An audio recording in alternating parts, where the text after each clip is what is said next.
My son's teacher told him she'd be a better parent than me. I taught her a lesson she will never forget. My 6-year-old son, Oliver, started first grade so excited about his new teacher, Miss Whitman. She was young, maybe 25, always smiling, and Oliver said she was the nicest teacher in the whole school. He'd come home talking about how she read stories with special voices and let them have extra snack time on Fridays. I was thrilled he loved school so much after a rough kindergarten year with a strict teacher who made him cry. The first month was perfect. Oliver bouncing out of bed ready for school, homework done without fighting, constant stories about what Miss Whitman said or did. Then little things started seeming off. Oliver mentioned that Miss Whitman said his lunch wasn't healthy enough, and she'd started bringing him special lunches she made at home. When I asked about this at pickup, she said Oliver seemed hungry, and she wanted to help. I explained we were fine financially, and his lunch was perfectly nutritious. She laughed and said she just cared so much about her students. Next, Oliver came home saying Miss Whitman didn't like his haircut that I'd just given him. She said it made him look messy, and offered to take him to her salon on Saturday to fix it. I emailed immediately saying that wasn't appropriate. She responded that she was just trying to help since I seemed overwhelmed as a single dad. I wasn't overwhelmed. My wife had passed 2 years ago, but Oliver and I were doing great. The comments got weirder. Oliver said Miss Whitman told the class that some mommies weren't good at taking care of their kids, so teachers had to help. When another kid said their mommy was the best, Miss Whitman said sometimes kids didn't know what good care looked like. Oliver was confused because he didn't have a mommy anymore, but Miss Whitman kept talking about how mommies needed to do better. At parent-teacher conferences, she spent the whole time asking about our home life. Did Oliver have proper bedtimes? Did I read to him enough? Did he eat vegetables? When I said everything was fine, she said kids with only one parent often fell behind without proper support. She offered to tutor Oliver after school for free at her apartment. I declined firmly, and she said I was being prideful instead of thinking about Oliver's needs. Halloween came and Oliver wanted to be a dinosaur. I spent hours making his costume with him, cardboard scales and painted claws. He loved it. He wore it to school for their parade and came home in tears. Miss Whitman had told him it looked homemade in a bad way and gave him a store-bought prince costume she just happened to have in his size. Said princes were better than dinosaurs, and his real costume was embarrassing. That night, Oliver asked if Miss Whitman could be his new mommy, since she knew what kids needed better than I did. My blood went cold. I asked what he meant, and he said Miss Whitman told him she would be a better mommy than anyone, and someday she'd take care of him properly. She'd been telling him this for weeks during their special lunch times, that she loved him more than anyone else could and wanted to be his mommy. I called the principal immediately, but it was after hours. Next morning, I was at school before the doors opened. The principal, Mrs. Foster, tried to brush it off as a young teacher being enthusiastic. I demanded she investigate. She said she'd look into it, but Miss Whitman was beloved and probably just meant she cared about her students like family. I knew that wasn't enough, so I started talking to other parents at pickup. Turns out Oliver wasn't the only one. 3 other single parents had similar stories. Kids coming home saying Miss Whitman would be a better parent. Extra attention for kids from divorced families. Telling kids their parents didn't pack good lunches or dress them right. One mom said her daughter asked if Miss Whitman could adopt her because she said she wanted to. We went to the principal as a group. Mrs. Foster finally took it seriously and said she'd observe the class. But Oliver came home that day saying Miss Whitman had told him not to tell anyone about their special talks anymore because some people wouldn't understand how much she loved him. That was it. I pulled Oliver out of school for the rest of the week and contacted the district superintendent with every incident documented. The other parents did the same. The superintendent launched an investigation immediately, and what they found out changed everything. The superintendent's investigation dug through Miss Whitman's employment history and found records from her previous district that made my stomach turn. She had worked at another elementary school 2 years ago, where she formed an unhealthy attachment to a 3rd-grade boy whose mother had died of cancer. The boy's father complained after Miss Whitman started showing up at their house unannounced with gifts and offering to babysit on weekends. School administrators documented multiple conversations where they told her to maintain professional boundaries, but she kept pushing. Eventually, they gave her the choice to resign quietly or face formal disciplinary action. She resigned. They wrote a neutral reference letter that said nothing about the boundary violations, and she moved to our district where nobody knew about her pattern of targeting grieving families. The hiring manager never called the previous principal directly, just relied on the sanitized paperwork, and Miss Whitman walked right into another classroom full of vulnerable kids. Owen Grimes called my cell phone on a Tuesday afternoon while I was at work. His voice sounded tired and angry at the same time as he apologized for the system failing Oliver and the other children. He explained that Miss Whitman was on immediate administrative leave starting that morning and wouldn't be allowed back in the building during the investigation. Then he asked if I would consent to having Oliver evaluated by the district's child psychologist to document any emotional impact from what happened. I agreed without hesitation because I needed to understand what my son had been through and whether the confusion I saw in him was normal or something deeper. Owen said he'd have the psychologist's office contact me to schedule an appointment and thanked me for my patience with the process. After we hung up, I sat in my car in the work parking lot for 20 minutes, trying to process the fact that this could have been prevented if someone at her old school had been honest about why she really left. That evening, I sat Oliver down on the couch in our living room and tried to find words that would make sense to a 6-year-old. I told him Miss Whitman wouldn't be his teacher anymore because she made some mistakes about what teachers should say to students. His face crumpled immediately, and tears started running down his cheeks as he asked if he did something wrong. My heart felt like it was breaking as I pulled him onto my lap and spent the next hour reassuring him that he was perfect, and this had nothing to do with anything he said or did. I explained that grown-ups have rules about how to act with kids, and Miss Whitman broke those rules, which meant she couldn't be a teacher right now. Oliver kept asking if she was mad at him or if he could visit her to say sorry, and I had to keep redirecting him back to the truth that he hadn't done anything wrong. By the time he finally calmed down, his shirt was soaked with tears, and I felt exhausted from trying to protect him from understanding the full ugliness of what an adult he trusted had done to him. 3 days later, I drove Oliver to the district office for his appointment with Kirsten Weaver, the child psychologist. The waiting room had toys and books scattered around to make it less scary, but Oliver clung to my hand and refused to look at anyone. Kirsten came out to meet us with a warm smile and gentle voice that immediately put me a little more at ease. She was probably in her 40s with kind eyes and a calm way of moving that suggested she'd done this many times before. She explained to Oliver that they were going to play some games and talk about school, and she told me I could watch through a one-way mirror in the observation room next door.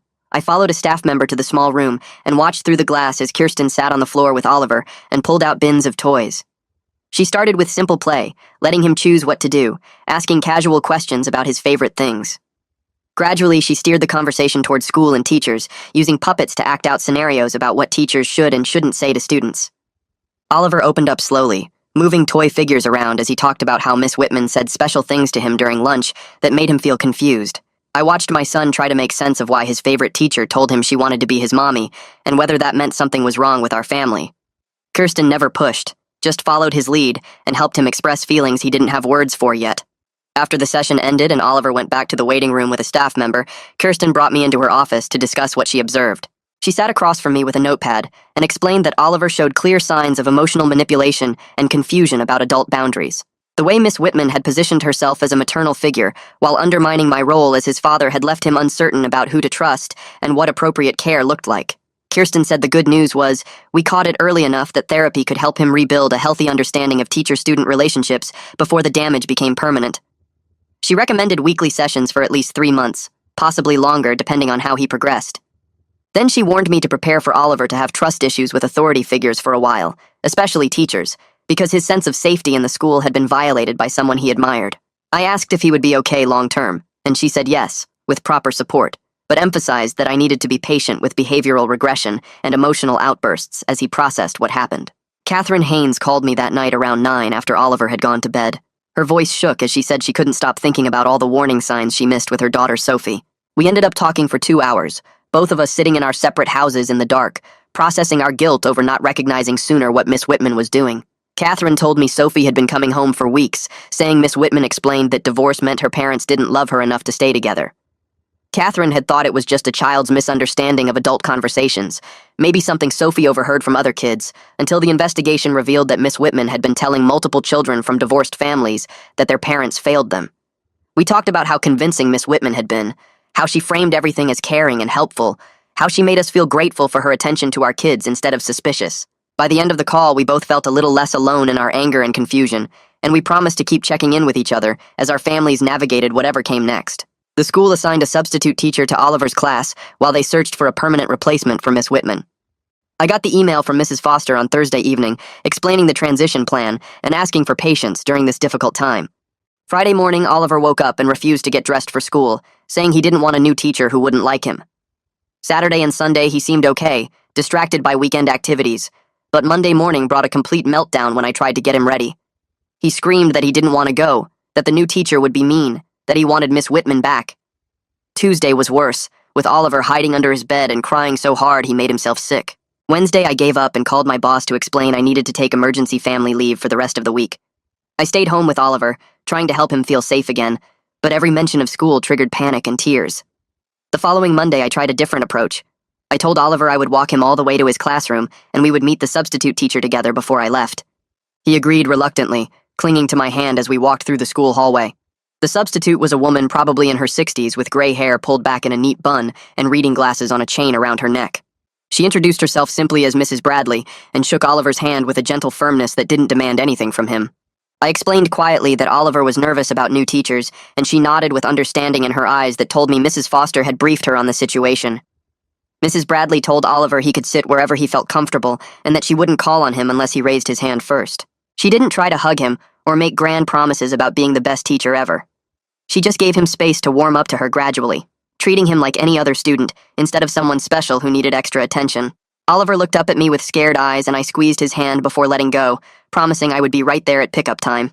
2 weeks after Miss Whitman's administrative leave started, a district investigator contacted me to schedule a formal interview. She arrived at my house on a Saturday morning with a briefcase full of documents and a digital recorder. We sat at my kitchen table while Oliver played in his room, and she asked me to walk through every incident I could remember involving Miss Whitman's behavior. I started with the lunch comments and worked my way through months of interactions, realizing as I talked how many small things I had dismissed as enthusiastic teaching. The investigator took detailed notes and asked follow-up questions that made me see patterns I hadn't recognized before. The way Miss Whitman had tested boundaries with small violations before escalating to bigger ones. How she specifically targeted moments when Oliver was vulnerable or missing his mother.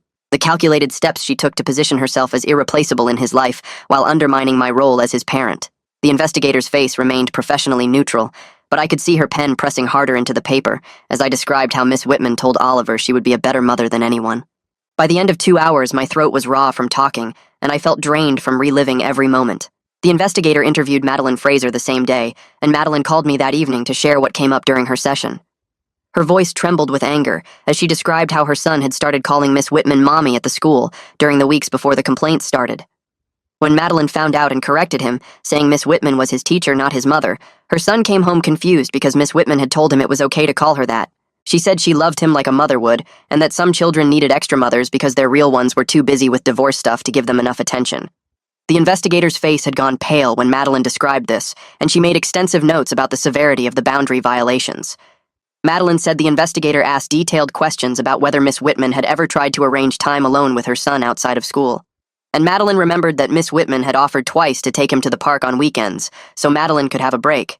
At the time, it seemed generous, but now it felt predatory, like Miss Whitman was actively trying to insert herself into their family structure and replace Madeline as the primary maternal figure in her son's life.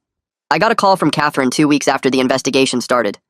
Her voice was tight with anger as she told me that Miss Whitman had been reaching out to parents who weren't part of our complaint group, asking them to write letters saying what a wonderful teacher she was.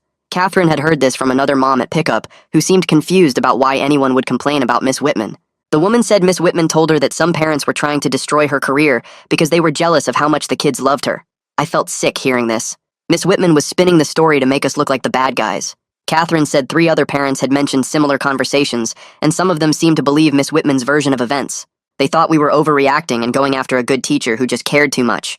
I called Owen immediately and explained what was happening. He sounded frustrated but not surprised. He said he would have the district lawyer send a cease and desist letter telling Miss Whitman to stop contacting anyone connected to the case. But the damage was already done. Some parents at the school were giving us cold looks at pickup now, whispering when we walked by. One dad even said to Vicky that she should think about what she was doing to Miss Whitman's life. The whole thing made me furious, but also scared that maybe the investigation wouldn't be enough if people thought we were lying. Oliver's first therapy session with Kirsten happened on a Thursday afternoon. I sat in the waiting room flipping through magazines without reading them while she talked to him in her office. The session lasted an hour, and when the door opened, Oliver walked out looking confused and a little sad. Kirsten smiled at him and told him he did a great job, then asked if she could talk to me alone for a few minutes. Oliver sat in the waiting room with a puzzle while Kirsten and I went back into her office. She said Oliver had talked about Miss Whitman a lot, describing the special lunches and the things she said about being his mommy.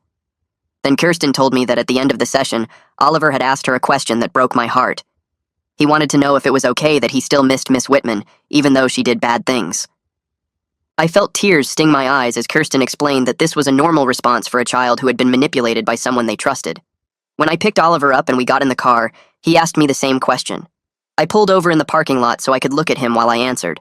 I told him that feelings were complicated, and it was completely normal to miss someone even when they hurt you. I explained that Miss Whitman had said and done things that weren't okay, but that didn't mean all the fun times they had together were fake. I said that grown-ups are responsible for making good choices even when kids don't understand why things are wrong, and Miss Whitman had made bad choices that weren't his fault. He nodded slowly and asked if he would get in trouble for missing her. I promised him he would never get in trouble for his feelings, only for his actions, and that it was okay to feel confused about all of this. Owen called me a week later to tell me the school board had scheduled a closed hearing to review the investigation findings. He said I could submit a written statement if I wanted, or I could attend the hearing and speak directly to the board. He explained that the hearing would include the investigator's report, statements from affected families, and Miss Whitman's response through her lawyer. I asked if I had to attend, and he said no, but he thought it might help the board understand the real impact on our children if they heard from us directly. I told him I would be there. I needed to look those board members in the eyes and make them understand what Miss Whitman had done to Oliver. After I hung up, I called Catherine to let her know about the hearing. She said she was planning to attend too, and we should all meet beforehand to prepare our statements together. She suggested a coffee shop near the district office, and I agreed. Madeline and Vicky both said they would come too when Catherine reached out to them. We needed to support each other through this because none of us had ever done anything like this before. The four of us met at the coffee shop 3 days before the hearing. We sat at a corner table with our drinks getting cold while we talked about what we wanted to say to the board. Catherine looked exhausted, dark circles under her eyes that matched mine. Madeline kept rubbing her temples like she had a headache that wouldn't go away. Vicky was quieter than usual, just listening and nodding as we talked.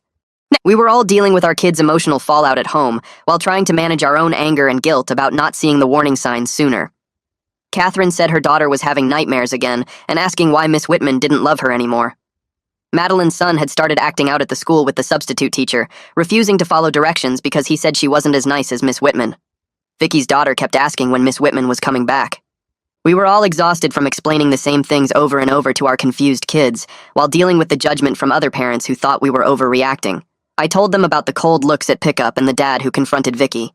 We all agreed that no matter what happened at the hearing, we had done the right thing by speaking up.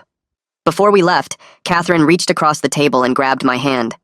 She said we needed to make a pact to support each other through whatever came next, whether the board sided with us or not. We all put our hands together in the middle of the table like kids making a promise, and it felt good to know I wasn't facing this alone. The night before the hearing, I couldn't sleep. I lay in bed staring at the ceiling, replaying every interaction I'd had with Miss Whitman. The lunch comments, the haircut criticism, the Halloween costume incident. How had I missed the pattern? How had I not seen that she was systematically trying to replace me in Oliver's life? I kept thinking about all the times I'd dismissed my gut feeling that something was off because she seemed so enthusiastic and caring. At 3 a.m, I gave up on sleep and went to my kitchen table. I pulled out a notebook and started writing down every single incident I could remember. Every comment Miss Whitman made about Oliver's lunch or clothes or haircut. Every time she offered to take him somewhere alone. Every conversation where she questioned my parenting or suggested I was overwhelmed. I wrote down exact dates when I could remember them and approximate timelines when I couldn't.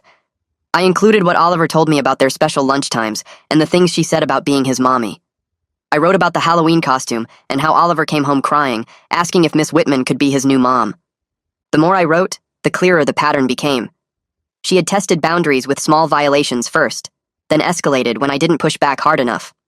She had targeted Oliver's grief over losing his mother and positioned herself as the solution to his pain. By the time the sun came up, I had 10 pages of documentation. My hand was cramping from writing and my eyes burned from lack of sleep, but I felt more prepared to face the board than I had before. The hearing was scheduled for 10 a.m. at the district office. I arrived early with my 10 pages of notes clutched in my hand. Catherine, Madeline, and Vicky were already in the waiting area outside the boardroom, all of them looking as nervous as I felt. Owen came out to greet us and explain how the hearing would work. The board would hear from the investigator first, then from us if we wanted to speak, then from Miss Whitman's lawyer. After that, they would deliberate in private and make their decision. He warned us that Miss Whitman's lawyer might try to paint us as overprotective parents who misunderstood normal teacher enthusiasm. We needed to stay calm and stick to the facts.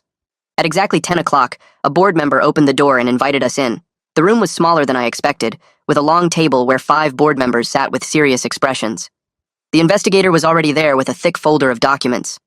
Miss Whitman's lawyer sat on the opposite side of the room, a middle-aged woman in a gray suit who didn't look at us when we walked in. Owen gestured for us to sit in chairs along the wall, and the hearing began. The investigator presented her findings first, walking through the timeline of complaints and the evidence she had gathered.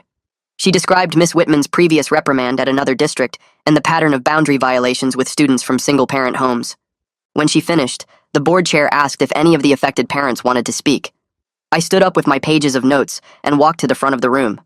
I spoke for 15 minutes about how Miss Whitman had systematically targeted Oliver's grief over losing his mother.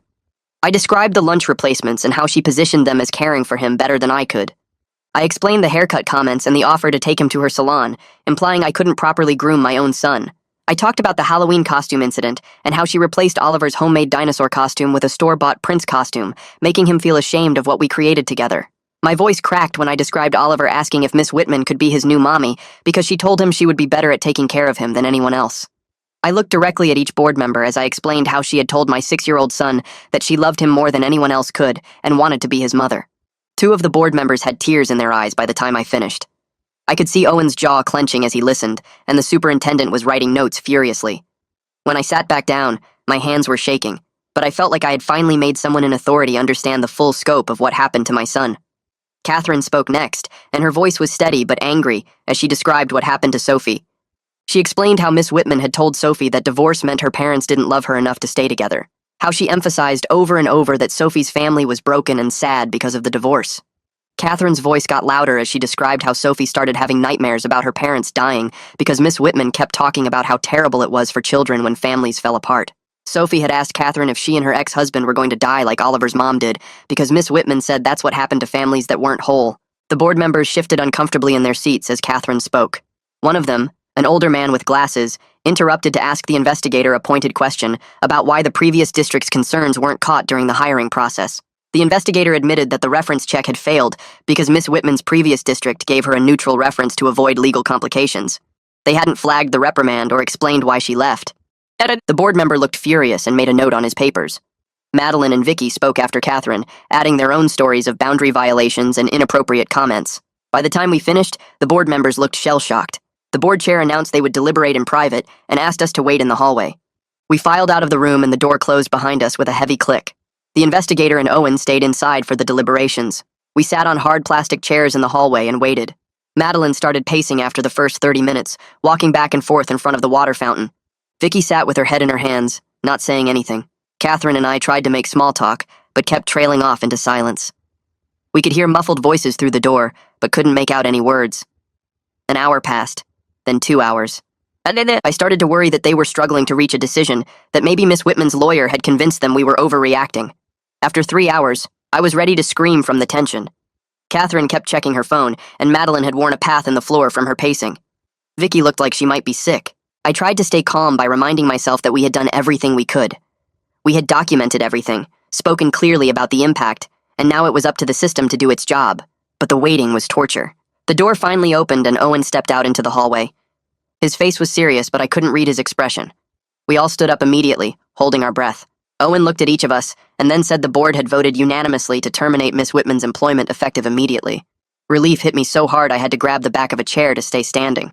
Owen continued explaining that the board was also reporting her conduct to the State Teaching Certification Board with a recommendation that her license be suspended or revoked. He apologized again for the system's failures, for not catching the red flags during hiring, for Mrs. Foster's initial dismissal of our concerns. He promised that the district would conduct a full review of hiring procedures and teacher supervision protocols to prevent this from happening to other families. Catherine started crying, and Madeline hugged her. Vicky let out a long breath like she had been holding it for months. I felt tears on my own face, but I was too tired to wipe them away. Owen shook my hand and thanked us for being brave enough to speak up. He said our children were lucky to have parents who fought for them. I couldn't speak, just nodded and tried to process that it was actually over. We walked out of the district office into the bright afternoon sunlight. The parking lot was half empty, and I could hear birds singing in the trees nearby. It felt surreal after the intensity of the hearing room. Catherine grabbed me in a tight hug right there in the parking lot, not caring who saw us.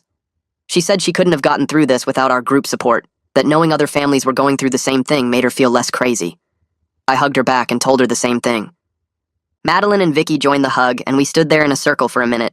4 parents who had been strangers 2 months ago, but were now bonded by the worst experience of our parenting lives. When we finally let go, I looked at each of them and realized that finding these other families had been the one good thing to come out of this nightmare.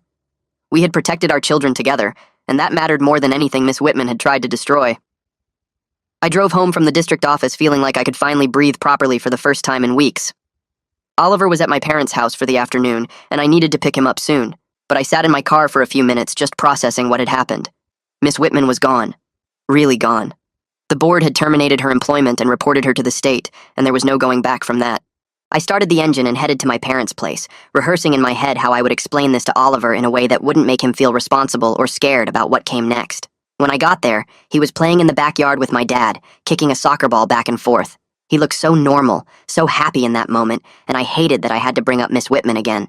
But he needed to know what happened. We drove home and I made him a snack, then sat down with him at the kitchen table. I explained that Miss Whitman wouldn't be his teacher anymore because she had broken some important rules that teachers have to follow. Oliver's face crumpled and he asked if she was in trouble because of him. My chest tightened at the question because I knew he'd been carrying this fear around. I told him no, that teachers have rules they must follow, and Miss Whitman broke those rules all by herself. He nodded slowly, seeming to accept this, but then he asked if his new permanent teacher would leave too. The question hit me hard because it showed how deeply this whole situation had shaken his sense of security. I pulled him close and promised that his new teacher would be someone who knew how to follow the rules and would stay with his class for the whole year. He leaned against me and asked what his new teacher would be like, and I had to admit I didn't know yet because the school was still finding someone good. The next few days passed in a strange calm. Oliver went back to the school with the substitute teacher and seemed to settle into a routine, though he was quieter than usual.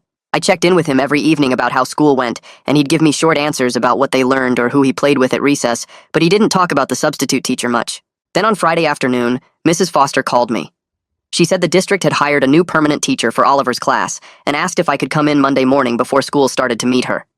The teacher's name was Orla Hayes, and she had 15 years of experience teaching first grade, plus special training in working with kids who'd been through difficult situations. I felt relief wash over me at hearing this, because it sounded like the district was taking Oliver's needs seriously. I agreed to come in Monday and asked if Orla would be meeting with all the affected families, and Mrs. Foster said yes, she'd be meeting with each of us individually before taking over the class. Monday morning, I dropped Oliver at my parents' house again and drove to the school. Mrs. Foster met me in the main office and walked me to an empty classroom where Orla was waiting. She was maybe 40, with short dark hair and a calm way of standing that immediately made me feel less anxious.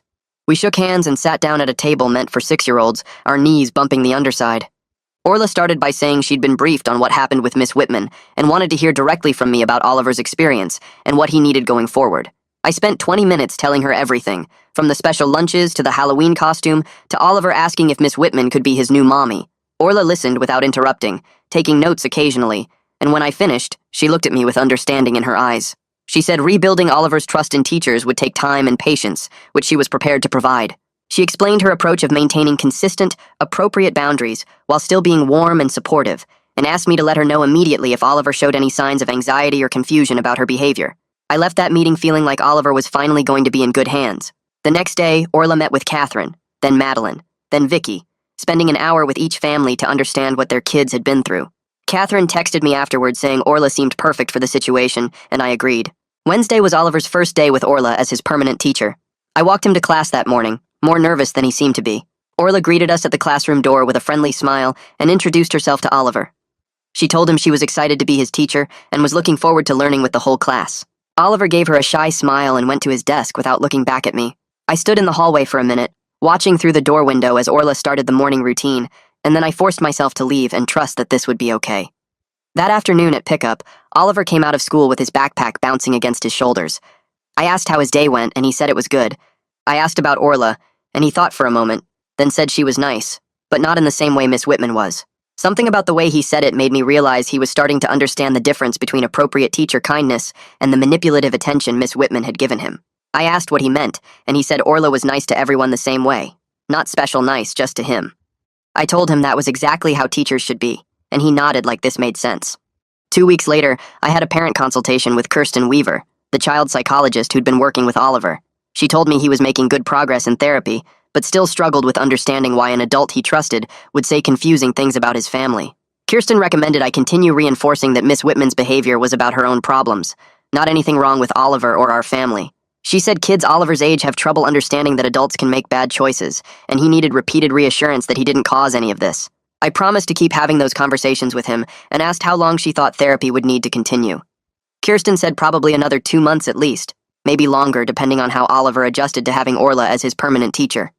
Around the same time, I got a call from an investigator with the State Teaching Certification Board. She said they'd opened their own investigation into Miss Whitman's conduct based on the district's report and needed my statement. I spent an hour on the phone with her, going through every incident again, and she explained that if they found serious misconduct, they could revoke or suspend Miss Whitman's teaching license. This would prevent her from teaching in any school in the state, maybe even other states if those certification boards honored the decision. I asked how long the investigation would take, and she said probably 3 to 4 months because they had to interview multiple witnesses and review all the documentation. I hung up feeling glad that the state was taking this seriously, but frustrated that it would take so long. That evening, Catherine called me, her voice tight with anger. She said she'd been looking at Miss Whitman's social media and found posts about being persecuted for caring too much about her students. Miss Whitman hadn't named anyone specifically, but she was clearly talking about our complaints and painting herself as a dedicated teacher being punished for going above and beyond. Some of her friends and former students' parents were commenting in support, saying she was the best teacher their kids ever had and that we were overreacting. I felt my blood pressure spike reading the posts Catherine forwarded to me. I wanted to respond, to tell everyone what Miss Whitman had really done, but our lawyer had advised us to avoid any direct or indirect contact with her. Catherine and I vented to each other for half an hour about how unfair it was that Miss Whitman got to control the narrative on social media while we had to stay silent. But eventually we agreed that engaging would only make things worse. 3 weeks into working with Orla, Oliver had a setback. He came home from the school looking anxious and asked if we could talk. We sat on the couch and he pulled a small sticker out of his backpack, a golden star with smiley face on it. Orla had given it to him for good work on a math worksheet. Oliver asked if this meant Orla was going to start bringing him special things like Miss Whitman did. My heart sank because I realized how deeply the boundary violations had affected his understanding of normal teacher-student interactions. I explained that teachers sometimes give all students small rewards like stickers for good work, and that was different from bringing special lunches or costumes just for one student. Oliver seemed uncertain, so I told him we could talk to Orla about it if it made him uncomfortable. He said he liked the sticker, but it made him worried, and I said that was a completely normal feeling to have.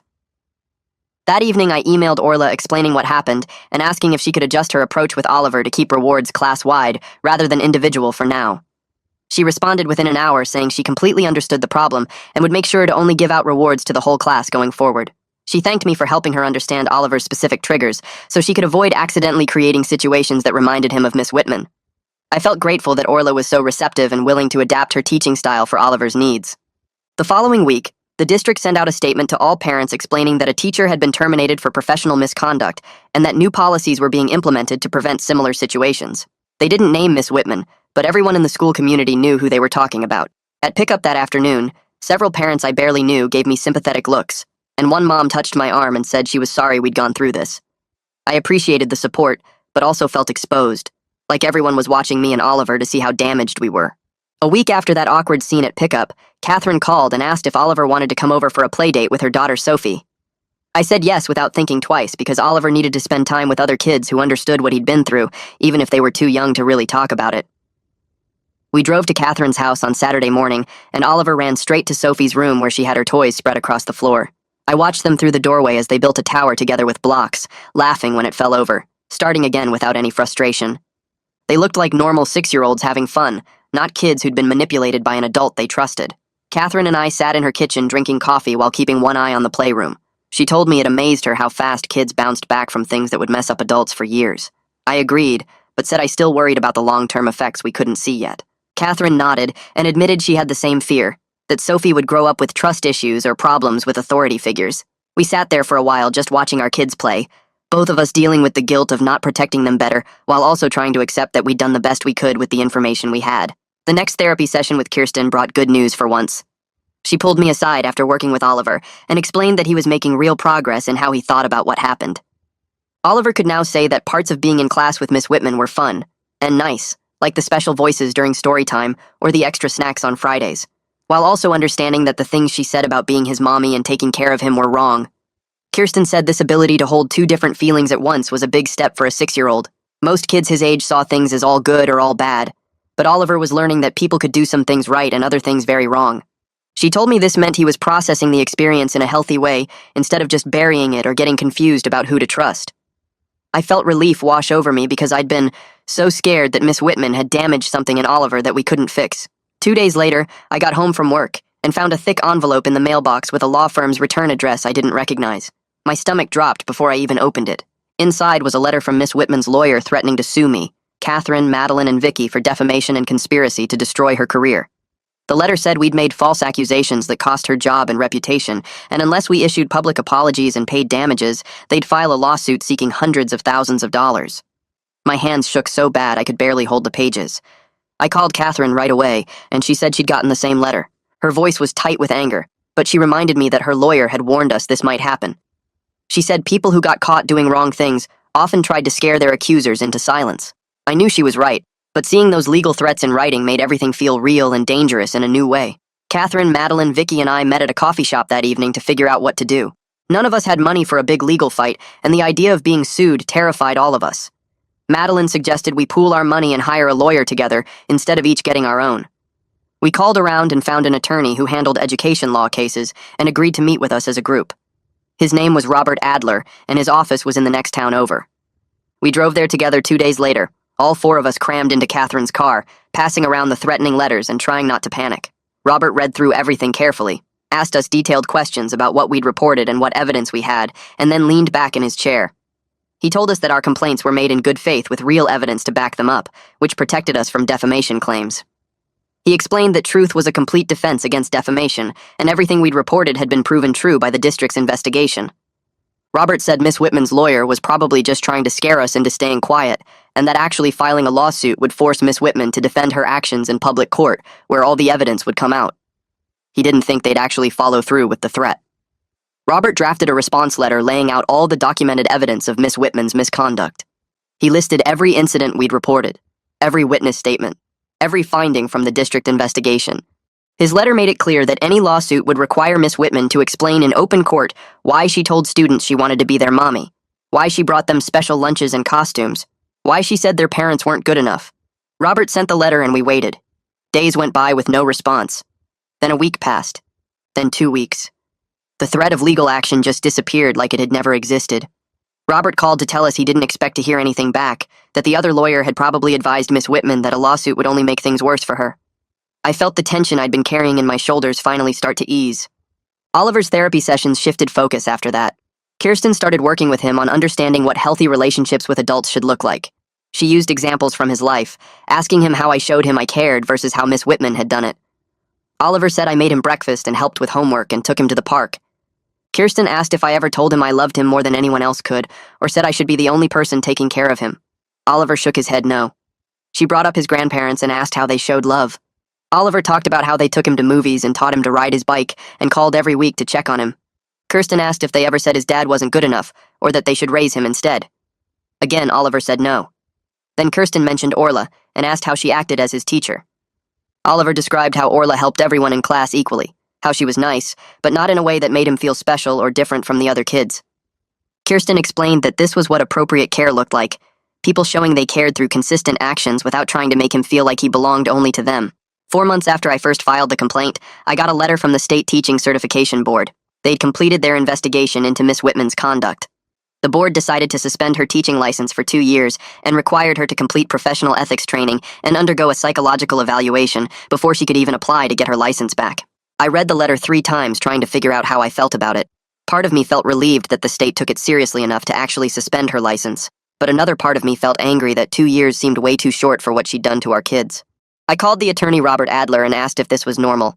He explained that without criminal charges, this was actually a pretty serious professional consequence. The suspension would be on her record permanently, and any future employer who checked would see it. Most school districts wouldn't hire someone with a boundary violation suspension on their record. Robert said 2 years might not feel like enough, but it would likely end her teaching career for good. Mrs. Foster called me in for a meeting about the new policies the district was putting in place. She'd worked with the superintendent and the district lawyer to create rules that would prevent another situation like ours. Every teacher would now get regular observation visits from administrators, not just the scheduled ones they knew about in advance. All staff had to complete training on professional boundaries every year. Parents would have a clear way to report concerns without worrying that the principal would brush them off. Mrs. Foster looked tired as she explained all this, like she'd aged 5 years in the past few months. She asked me, Catherine, Madeline, and Vicky to meet with her as a group to review the changes and tell her if we thought anything was missing. We sat in her office going through the new policy manual page by page. Most of it looked good, but I kept thinking about how Miss Whitman had problems at her previous school that nobody told us about. I brought up the issue of teachers transferring between districts. I explained that Miss Whitman's previous school had reprimanded her for boundary issues, but gave her a neutral reference letter anyway, because they wanted to avoid legal problems. If the new district had known about those red flags, maybe they wouldn't have hired her and our kids wouldn't have gone through this. Mrs. Foster nodded slowly and said she'd never thought about that angle. Owen Grimes was sitting in on the meeting, and he pulled out his phone to make notes. He said this was a real problem in education, that districts often gave problem teachers good references just to move them along to somewhere else. Owen promised to work with the district's lawyer to figure out new rules for reference checks and sharing information about past problems. He said it wouldn't be easy because of privacy laws and fear of lawsuits, but after what happened with Miss Whitman, the district had to find a way to do better. I suggest the district needs better communication between schools when teachers transfer, so red flags from previous positions don't get lost in neutral reference letters. Owen takes this seriously and works with the district's lawyer to develop new protocols for reference checks and information sharing. 2 weeks later, Oliver bounced through the front door with his backpack dragging behind him and dropped it on the floor with a thud. He started talking before I could even say hello, words tumbling out about how Orla let them do a science experiment with vinegar and baking soda to make volcanoes. He described every detail, how the foam erupted over the sides of the cup, how his friend Ethan got some on his shirt, how Orla said they could do more experiments next week if everyone cleaned up properly. He talked about playing soccer at recess and how he scored a goal, and then about the story Orla read during quiet time, something about a kid who found a magic treehouse. I stood in the kitchen listening to him ramble on about normal first-grade things, friends and learning and games, without a single mention of teachers being like parents or needing special care. My throat got tight, and I had to turn away to wipe my eyes because this was what 6-year-olds were supposed to sound like when they came home from the school. Just excited about volcanoes and soccer and stories, nothing complicated or confusing, just a regular good day. Oliver grabbed a snack and kept chattering while I made dinner, and I realized I hadn't heard him sound this genuinely happy about school since the first few weeks with Miss Whitman, before everything got weird. The next afternoon, I sat in Kirsten's office for our regular check-in about Oliver's progress. She had her notes spread out on the desk and looked up at me with a small smile. She explained that Oliver had reached a point where he didn't need weekly therapy anymore, that he'd developed good strategies for handling confusing feelings about adults and their behavior. She said he was rebuilding his ability to trust teachers within normal boundaries, understanding that they could be kind without trying to replace me or take over his life. She recommended moving to sessions every other week for the next few months, then maybe once a month after that if he continued doing well. I asked if this meant he was really okay now, if the damage from Miss Whitman was actually healing, and Kirsten explained that kids are pretty tough when they get the right support early. Oliver had processed what happened in an age-appropriate way, understanding that Miss Whitman made mistakes without carrying around heavy trauma about it. He might be more cautious with teachers than other kids his age, but that wasn't necessarily a bad thing, just a learned awareness of appropriate boundaries. Kirsten said I'd done exactly the right things by taking his concerns seriously, getting him help quickly, and maintaining consistent reassurance that none of it was his fault. 3 weeks after that, I walked into the school for a parent-teacher conference with Orla. I sat in one of those tiny chairs meant for first graders, while Orla pulled out Oliver's work samples and assessment scores. She told me Oliver was bright and engaged, always participating in class discussions and helping other students when they got stuck on assignments. She showed me his reading progress, his math worksheets, his drawings and writing samples, all of it showing a kid who was learning and growing exactly like he should be. Then she mentioned that Oliver still sometimes asked her in the morning if she was definitely coming back tomorrow, needing that reassurance that she wouldn't disappear like Miss Whitman did. But overall, he was doing great academically and socially, making friends, following classroom rules, showing enthusiasm for learning. Orla said she could see how much progress he'd made since she took over the class in January, how he'd gone from anxious and withdrawn to confident and happy. She credited the therapy and my consistent support at home, but I could tell she'd also worked hard to create a safe classroom environment where Oliver could relax and just be a student. I thanked her for understanding what Oliver needed and for giving him the space to heal while still challenging him academically. That evening, my phone rang and Catherine's name showed up on the screen. I answered, and she immediately started talking about how much better Sophie was doing lately, how she'd stopped asking if Miss Whitman could be her mom and had started talking about her actual parents in normal ways again. Catherine said she was so grateful we'd found each other through this whole mess that having other parents who understood what our kids went through made everything easier. She suggested we should get our families together regularly, maybe monthly dinners or weekend park trips, because Sophie and Oliver had formed this bond through their shared experience, even though they couldn't quite explain what they had in common. I agreed it was a good idea, that Oliver could use more friends who got what he'd been through without needing all the details explained. We picked a date for the following Saturday and talked about maybe including Madeline and Vicky's families too, creating a little support network for the kids and parents who'd all been affected by Miss Whitman's behavior. After I hung up, I sat on the couch thinking about how focused I'd been on Oliver's healing for the past 6 months. Every decision, every conversation, every therapy session had been about making sure he was okay, that he understood what happened, that he could move forward without being damaged by Miss Whitman's manipulation. But I hadn't really dealt with my own feelings about the whole thing. The anger at someone who exploited my son's grief over losing his mother, the fear that I'd missed warning signs that should have been obvious, the guilt over letting it go on for so long before I took action. I'd pushed all of that aside to focus on Oliver, but now that he was doing better, I could feel everything I'd been ignoring starting to bubble up. I found myself getting unreasonably angry at small things, snapping at people at work, lying awake at night replaying every interaction with Miss Whitman, and beating myself up for not seeing through her act sooner. I realized I probably needed to talk to someone about this too, that I couldn't just pretend I was fine when I clearly wasn't processing what had happened to our family. I called Kirsten's office the next day and asked if she could recommend a therapist for adults dealing with the aftermath of what happened with Miss Whitman. She gave me 2 names and I scheduled an appointment with the first one for the following week. Sitting in that therapist's office felt weird at first, being the one in the chair instead of the parent waiting outside while my kid got help. But once I started talking about the guilt and the anger and the fear, it all came pouring out in ways I hadn't expected. The therapist listened and then started helping me understand that Miss Whitman's manipulation wasn't just aimed at the kids. It was designed to make parents like me feel grateful for her attention instead of suspicious of it. She deliberately played on my insecurities as a single parent, making comments about being overwhelmed and needing help, framing her boundary violations as generous concern instead of inappropriate intrusion. The therapist explained that I was also a victim of her manipulation, not just a negligent parent who should have known better. Recognizing that helped me start to forgive myself for not seeing through her act immediately, understanding that she'd been sophisticated and deliberate in how she operated. The school year crawled toward its end, and Oliver completed first grade with Orla as his teacher. On the last day of school, they had an end-of-year celebration with cookies and juice boxes and presentations of student work. Oliver walked up to Orla with a card he'd made, construction paper folded in half with crayon drawings on the front. He handed it to her and she opened it and read whatever he'd written inside, then smiled and thanked him. Later when we got home, I asked what the card said, and Oliver told me he'd thanked her for being a good teacher. Just that simple phrase, good teacher, not best teacher or favorite teacher or anything about being like family. Just good teacher, acknowledging that she'd done her job well within appropriate boundaries. That simplicity showed me how far he'd come in understanding what healthy teacher-student relationships looked like, that teachers could be kind and supportive without trying to become substitute parents or demanding special emotional attachment. Summer break started, and suddenly Oliver had 2 months without the daily reminder of school and teachers and complicated adult relationships. We went on a camping trip to a state park 3 hours away, sleeping in a tent and cooking hot dogs over a fire and hiking trails through the woods. Oliver ran around catching bugs and climbing trees and swimming in the lake, just being a kid without any weight on his shoulders. We spent lazy days at the community pool where he played with other kids and practiced his swimming while I sat on a lounge chair reading and watching him. I could see the difference in how he moved through the world now, more relaxed and confident, laughing freely without that shadow of confusion and misplaced attachment that had haunted him for months. He was just a regular 7-year-old having a regular summer, and that felt like the biggest victory of all. In late July, my phone rang with a number I didn't recognize. I answered, and a woman introduced herself as a parent from a different elementary school in another district about 20 miles away. She explained that Miss Whitman had applied for a teaching position at their school, and someone on the hiring committee had found news coverage of the investigation into her conduct. The committee wanted to hear directly from an affected parent before making their decision about whether to interview her. My stomach dropped at the thought of Miss Whitman trying to get back into a classroom, but I told the woman I'd be happy to share our experience. She thanked me and said she had about an hour if I was available to talk right then.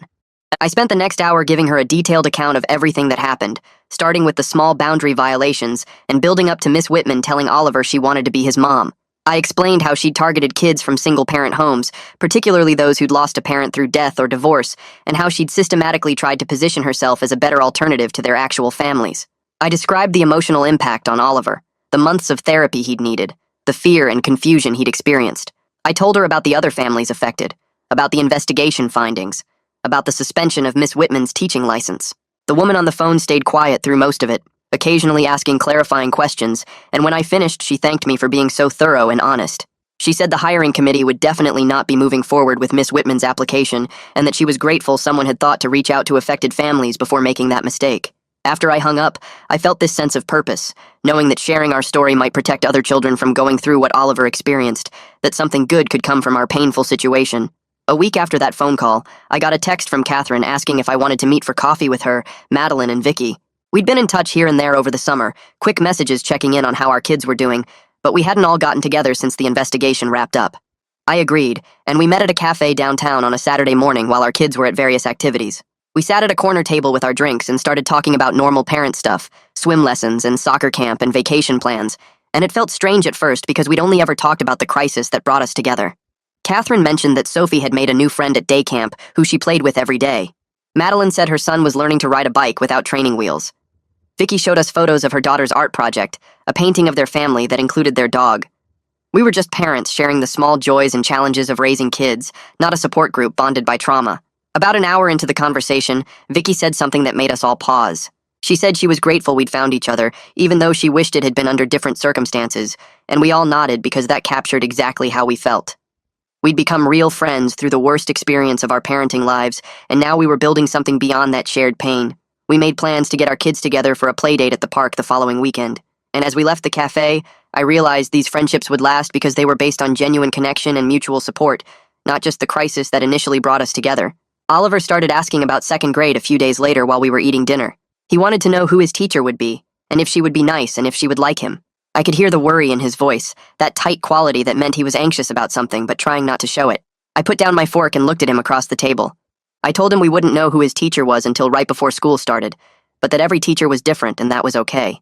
Some teachers were quiet and some were energetic, some were strict about rules and some were more relaxed, and none of that made them good or bad, just different.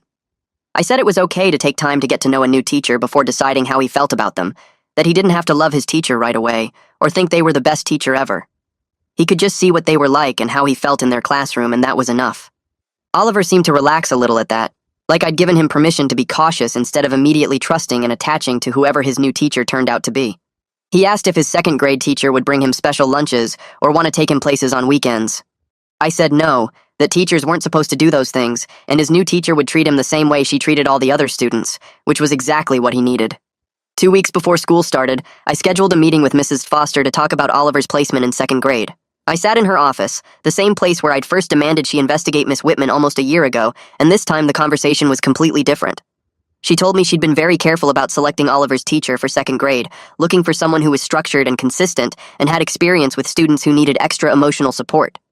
She'd chosen a teacher named Fiorella Marks, who had been teaching second grade for 8 years and had a reputation for being kind, but maintaining clear boundaries with her students.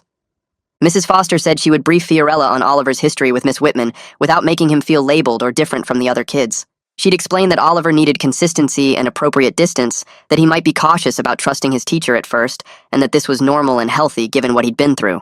I asked if Fiorella knew about the investigation, and Mrs. Foster said yes, that all the teachers in the building had been informed about what happened and had received training on professional boundaries as a result. I left her office feeling cautiously hopeful that second grade would be a fresh start for Oliver, a chance to experience what a normal teacher-student relationship looked like. The Back to the School open house happened on a Thursday evening in late August. Oliver held my hand tightly as we walked through the hallways looking for his new classroom. We found it and went inside, and Fiorella was standing by her desk greeting families as they arrived. She was probably in her mid-30s with brown hair pulled back in a ponytail and glasses, wearing jeans and a school t-shirt. She smiled when she saw us and introduced herself, shaking my hand and then crouching down to Oliver's level to say hello. She asked him a few questions about what he liked to do for fun and what his favorite subject was, the same questions she was asking every kid who came through the door. She didn't single him out or give him extra attention or try to create some special connection. She was friendly, but not overly enthusiastic, treating Oliver exactly like every other student in the class, and I could see him starting to relax as he realized she wasn't going to be like Miss Whitman. We looked around the classroom at the decorated bulletin boards and the reading corner and the desks arranged in groups of 4. Fiorella explained her classroom rules and her homework policy and how she communicated with parents, all very straightforward and professional. When we left, Oliver said she seemed okay, not amazing or the best or his favorite, just okay, and that simple assessment was exactly what I'd hoped for. The first week of second grade went smoothly, in ways that felt almost boring after the drama of first grade. Oliver came home each day with normal stories about what they'd learned in math and who he played with at recess, and a funny thing that happened at lunch when someone spilled their milk. He talked about Fiorella the way kids talk about teachers, mentioning things she said or rules she had, but without the intense attachment and constant references that had marked his relationship with Miss Whitman. On Friday, I asked him how he liked his new teacher, and he shrugged and said she was fine, she was nice, she helped him when he didn't understand something. It was such a normal, healthy response that I almost wanted to cry with relief. We'd finally reached a place where school was just school again, not a source of anxiety and confusion and complicated emotions. Oliver was learning and playing and making friends, and his teacher was just his teacher, not someone trying to insert herself into our family or replace his dead mother. The ordinariness of it all felt like the biggest victory we'd achieved in the entire year since Miss Whitman first started crossing boundaries. I had a final consultation with Kirsten on a Tuesday afternoon while Oliver was at the school. I sat in her office where we'd had so many conversations about his healing process, and she told me that Oliver had successfully processed his experience with Miss Whitman. He developed an age-appropriate understanding of boundaries and what healthy teacher-student relationships looked like. He knew that teachers should be kind and helpful, but not try to act like parents, that they should treat all students fairly without singling anyone out for special attention, that they shouldn't tell students they love them or want to be their mom or dad. Kirsten said Oliver had done the work of integrating this confusing experience into his understanding of the world without being traumatized by it, which was the best outcome we could have hoped for. She recommended we end our regular therapy sessions, but keep her as a resource if any issues came up in the future.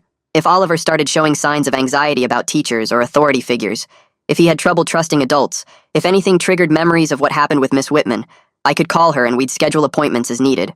But for now, Oliver was healthy and resilient and ready to move forward.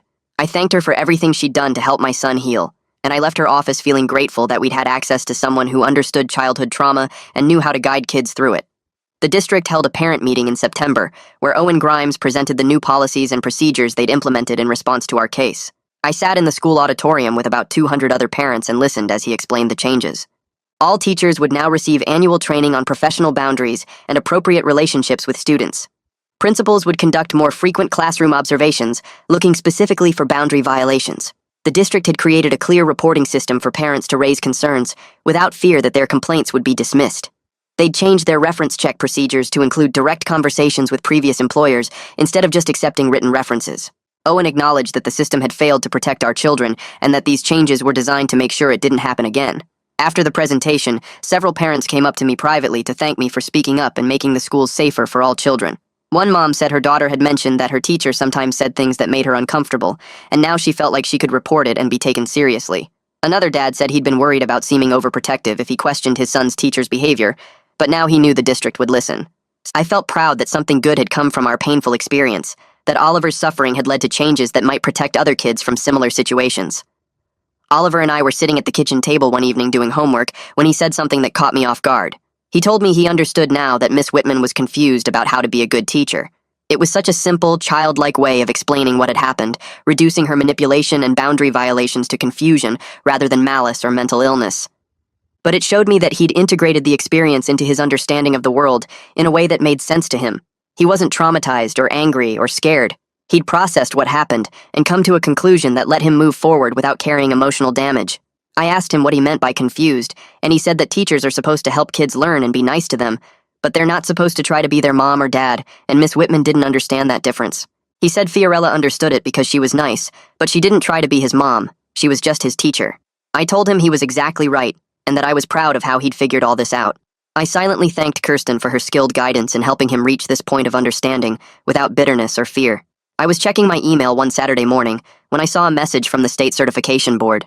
My stomach tightened as I opened it, wondering what they wanted almost 2 years after Miss Whitman's license had been suspended. The email informed me that Miss Whitman had applied for early reinstatement of her teaching license and asked if I wanted to submit a statement opposing it. She'd only been suspended for 2 years and was trying to get her license back after serving just half that time. I sat at my computer for a long time thinking about what to write.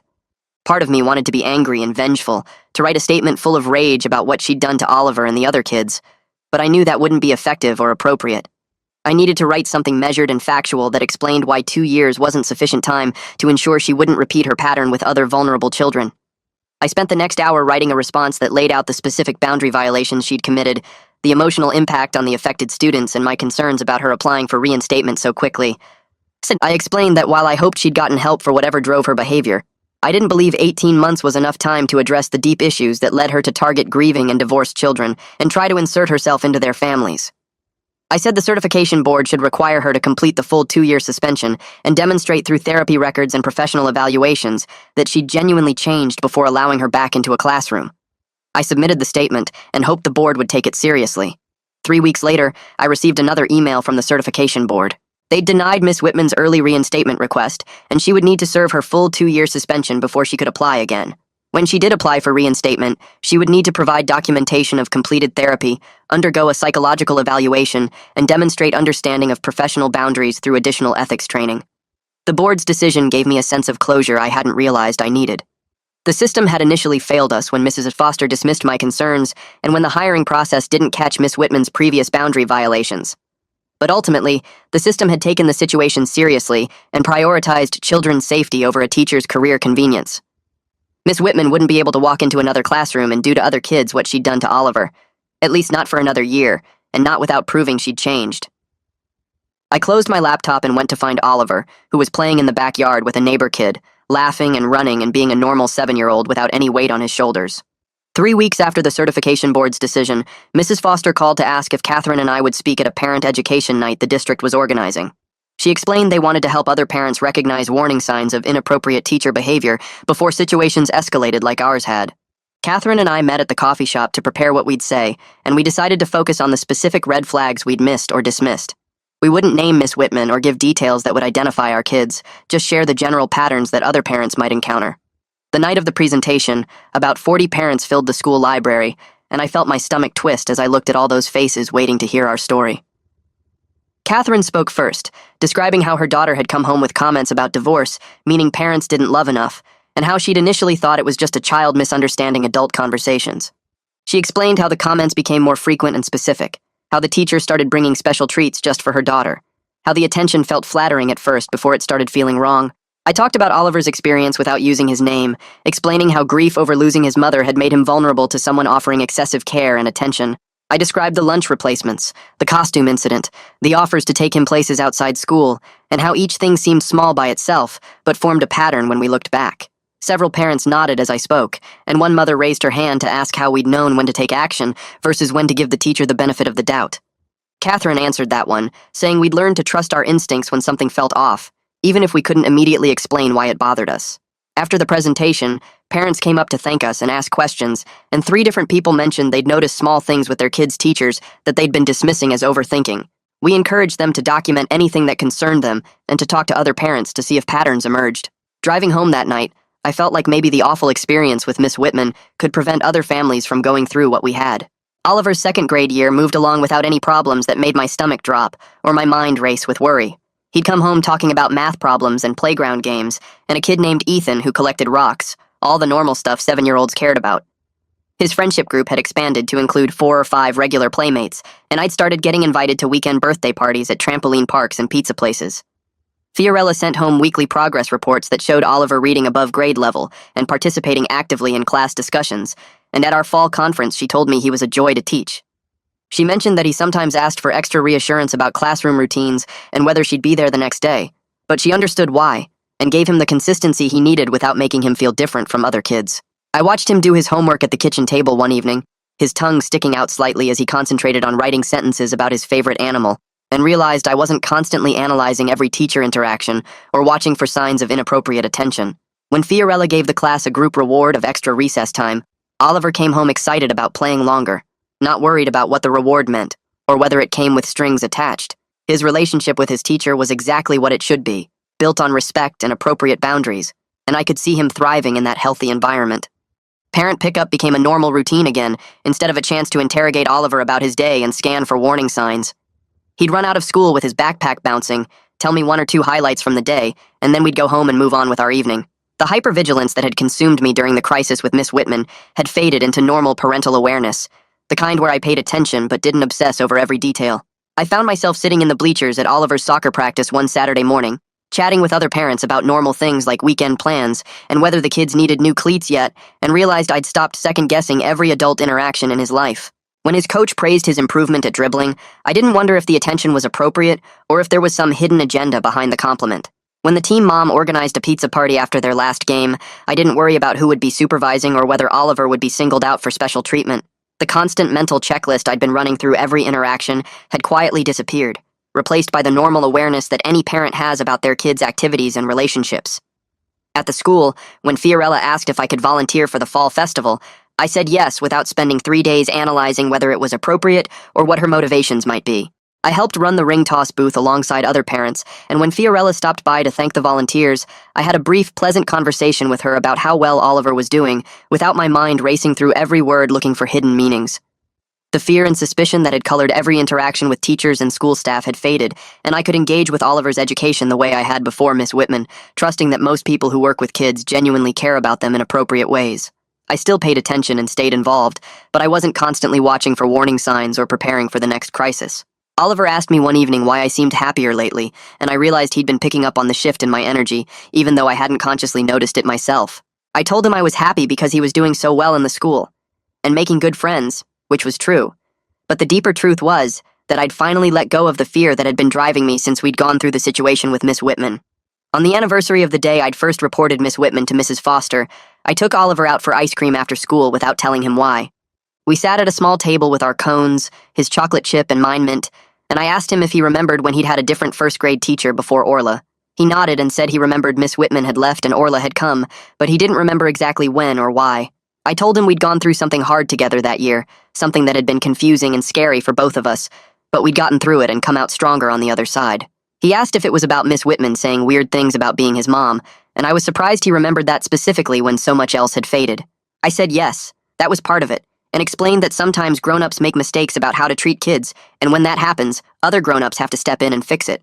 He seemed satisfied with that explanation and went back to eating his ice cream, telling me about a science experiment Fiorella was planning for next week involving volcanoes. The fact that he could mention his current teacher in the same conversation where we'd talked about Miss Whitman without any anxiety or confusion showed me how far he'd come in processing what had happened. He didn't need to understand the full timeline or all the details of what we'd gone through. He just needed to know that we'd faced something difficult together and made it through, and that was enough understanding for a 7-year-old. We finished our ice cream and walked back to the car, and Oliver asked if we could stop at the park on the way home. I said yes, and watched him run toward the swings, a normal kid having a normal day, and felt grateful that the crisis with Miss Whitman hadn't broken either of us. My phone rang 3 days later while I was making dinner, and Catherine's name appeared on the screen. She told me she'd just gotten off a call with Mrs. Foster, who had some news she thought we'd want to hear. The district had developed a comprehensive training program on professional boundaries and appropriate teacher-student relationships, and they were naming it the Parent Advocacy Initiative in honor of our group of families who'd spoken up about Miss Whitman. Mrs. Foster wanted to know if we'd be willing to help train new teachers by sharing our experience and the warning signs we'd learned to recognize. Catherine said she'd already agreed and wanted to know if I was in too, and I said yes, without hesitation. Turning our painful experience into education for others felt like a way to honor what our children had gone through and make sure it meant something beyond just our own family's healing. We'd be meeting with the district's professional development coordinator next week to plan the training curriculum, and Mrs. Foster wanted us involved in developing the actual content rather than just showing up to tell our story. I hung up and stood at the stove stirring pasta sauce, thinking about how strange it was that something so awful had led to this opportunity to maybe prevent other families from going through what we had. Oliver came into the kitchen asking what was for dinner, and I told him spaghetti, his favorite. He started setting the table without being asked, chatting about his day, and I watched him move around the kitchen with the easy confidence of a kid who felt safe and secure in his world. The district naming their program after our advocacy felt like validation that speaking up had been the right choice, even when it had been terrifying and exhausting and full of self-doubt. Catherine called back later that evening after Oliver was in bed, and we talked for an hour about what we wanted to include in the training. We agreed that the focus should be on empowering parents to trust their instincts and providing concrete examples of boundary violations so teachers would understand where the lines were. We wanted to make sure new teachers learned these lessons without having to make the mistakes Miss Whitman had made, and that parents knew they had the right to question things that felt wrong without being dismissed as overprotective or difficult. Oliver and I settled into our normal life with school and homework and weekend activities, the comfortable routine of a family that had healed from something hard. Saturday mornings meant soccer practice, Sunday afternoons often included play dates with Ethan or one of Oliver's other friends, and weekday evenings followed the predictable pattern of dinner, homework, bath time, and bedtime stories. We'd started a tradition of Friday movie nights where Oliver got to pick what we watched, and we made popcorn together, and those quiet evenings on the couch became my favorite part of the week. He was doing well in the school, bringing home spelling tests with gold stars and math worksheets he'd completed carefully, and Fiorella's notes in his folder were consistently positive. When other parents asked me how things were going, I could honestly say great without the qualifier of considering what we went through that had colored my responses for so long. We were more careful now about trusting too quickly. Both of us and I noticed Oliver took longer to warm up to new adults in his life than he had before Miss Whitman. But we weren't broken or bitter, just wiser and more aware of how things could go wrong when boundaries weren't maintained. I'd learned to trust my instincts instead of dismissing concerns as overreaction, and Oliver had learned that it was okay to feel uncomfortable with adult behavior and tell me about it. The hardest parenting challenge I'd faced since losing my wife had taught me that protecting Oliver sometimes meant making waves and refusing to accept dismissive responses from people in authority. I looked at my son playing in the backyard one Sunday afternoon, building an elaborate fort out of cardboard boxes, and felt proud of both of us for getting through the crisis with Miss Whitman and coming out stronger on the other side.